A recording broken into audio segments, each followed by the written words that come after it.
Hello and welcome to the France 24 interview. My guest today is the President of Gambia, Adama Barrow. Mr. President, thank you very much for being with us today. You are welcome. Mr. President, I might call you maybe an accidental president. You were elected after 22 years of presidency of Yahya Jammeh. First, Mr. Jammeh conceded that he had lost the election. Then he changed his mind. There was a drama of several weeks. You were in neighboring Senegal, but eventually Mr. Jammeh accepted to leave the country. He is now in exile in Equatorial Guinea. You're back and you're now officially the president. You're on a trip to France and Brussels. You've met with the French president. Are you hoping to get some support, not only political, not only moral, but also financial from this visit? First of all, I will answer your first question. I am not an accidental president. At my own party level, 3 people apply to contest for this presidency. 26 voted, 22 out of 26 voted for me. At the alliance level, 8 parties come together, 4 candidates contested the elections. I won the elections. I got 308. The second got 72. So I'm not an accidental president. I want us to clear that. We are in France because we were invited by the French president, Hollande, who made 2 speeches during the impasse and give a strong message to support the democracy in the Gambia.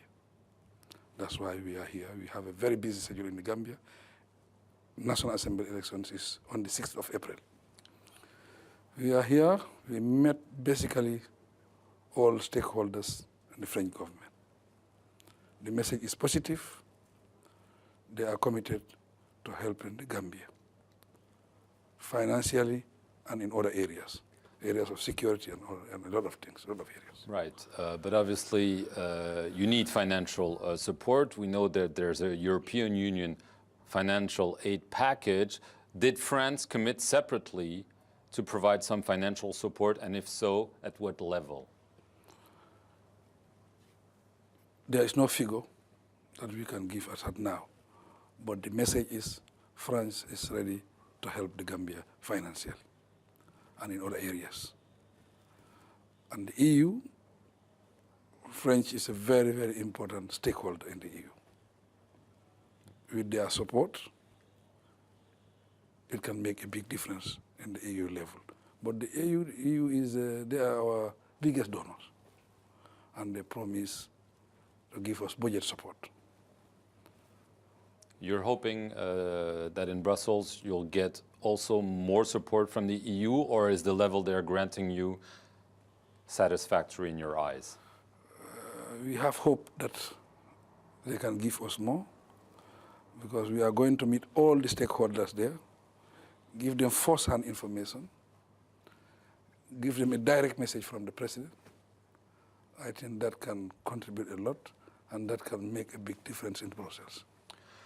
I want to get back to your predecessor. As I said, he's in exile in Equatorial Guinea, and obviously there were negotiations with other African heads of state. There was the threat of a military intervention that probably pushed him out. Was there a deal whereby he would be granted some kind of immunity from any types of prosecution? I have said it in several interviews. We are going to set up a commission of inquiries. Before you can take any action, you have to get the truth first. Nobody is above the law, including myself. And including him? Including him. He is not above the law. There are several inquiries that have been announced. Some are into some potential financial misdeeds. There have been reports that a charity that was supposed to fund projects was actually directing its funds towards him. What is your estimate of the money that was stolen by your predecessor and his entourage? We are still inquiring. As of now, the amount is up to $4 billion. 4 billion. Yes. As of now, we are still going on. We are looking into other areas. And also, there will be inquiry set up to find out exactly what have transpired. We are trying to see what is in foreign accounts. We are working on all that. But domestically, as of now, it's a little above 4 billion, what we have seen. And abroad, would you consider seizing assets? We've seen this in previous transitions from dictatorship to democracy, some assets abroad being seized. Would you go that route if necessary? The Gambia was looted. Gambia was robbed by the president. If we rob the Gambia, obviously we will want to recover.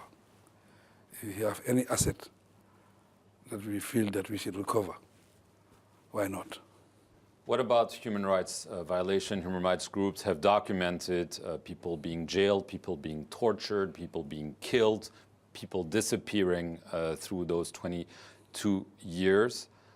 Are you willing to go after the regime and some of its actors? Some have been arrested already, to really try to see what happens in terms of human rights violations. We are ready.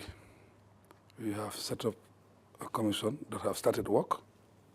There have been 18 arrests. 4 are with the military, 14 are in detention as of now. And we will carry on to know the truth. Would that mean a Truth and Reconciliation Commission modeled on what happened in South Africa, which also included amnesty, by the way? Or do you think this should be done by the courts and not by a special system?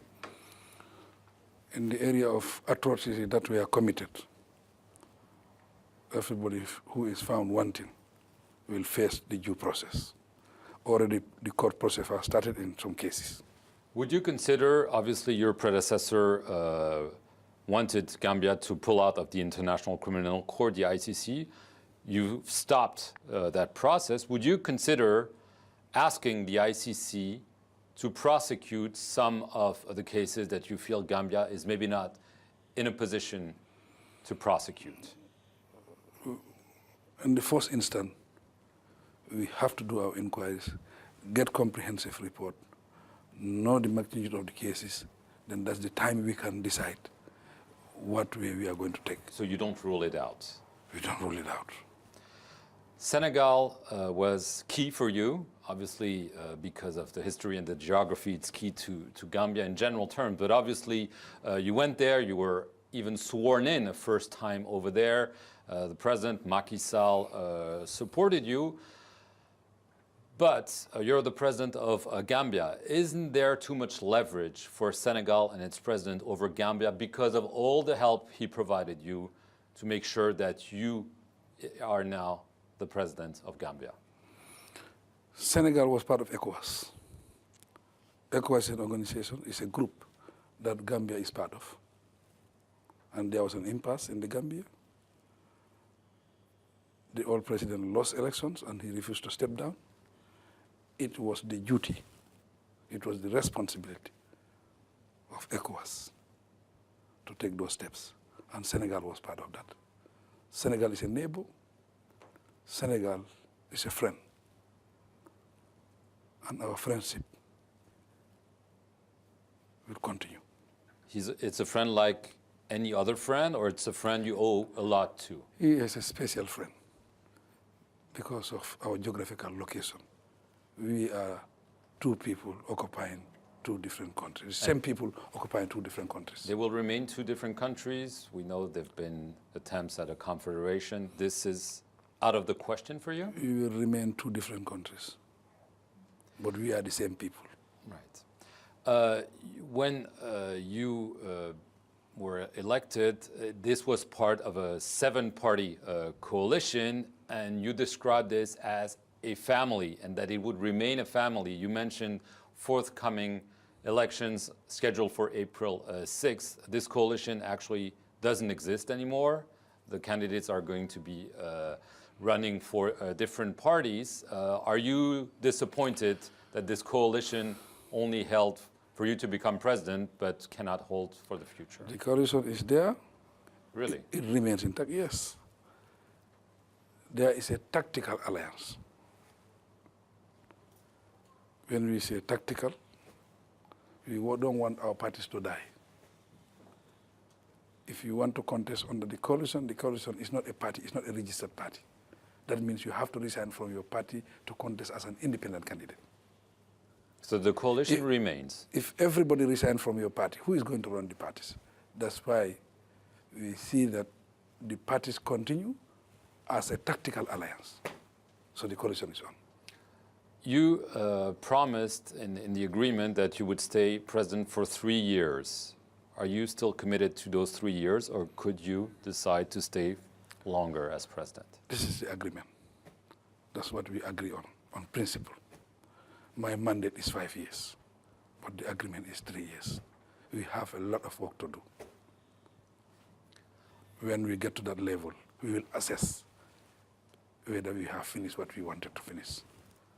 It depends on the coalition. Right. Are you concerned that some remnants of the former regime, obviously 22 years means there were lots of people who were appointed, could still cause trouble in Gambia, including a potential coup? We are concerned. 22 years is a long period. And 22 years, a dictatorship rule.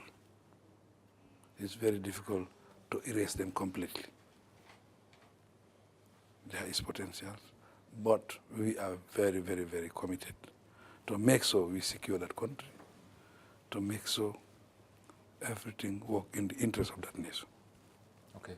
Thank you very much, President. You're most welcome. Adama Barrow, and thank you very much for watching this edition of the interview here on France 24.